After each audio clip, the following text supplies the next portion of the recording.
by Shankar Singh.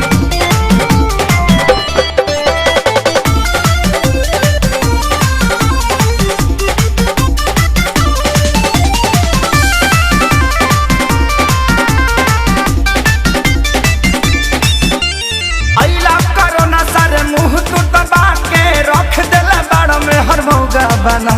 के अरे गाना गइबो कि कामो करबो अरे यही ला कोरोना सारे मुंह तू दबा के रख देला बाड़ा में हर मौगा बना के सटा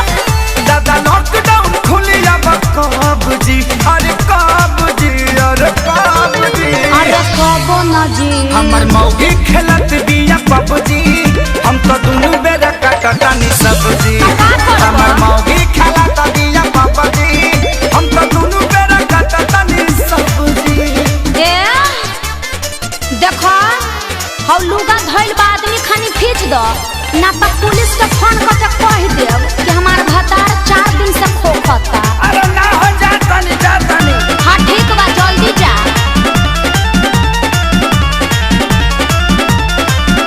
घरवा में सूती उता करतिया सहो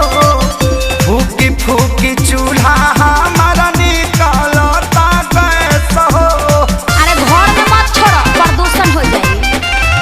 घरवा में सूती उता करतिया हो फूकी फूकी चूल्हा हमारे निकलता गैस हो झाड़ू लगाई फिर पोछा लगाई अपन दर्द के तना ले बता तो बैठ के हुरबा बाबू दिन तू देखौला ए रब जी अरे रब जी अरे रब जी हमर मौगी खेलत बिया पबजी हम तो दुनु बेरा काटतानी सब्जी हमर मौगी खेलत बिया पबजी हम तो दुनु बेरा काटतानी सब्जी आ सुनो आलू बैंगन काट के मिक्स सब्जी भी बना दी हो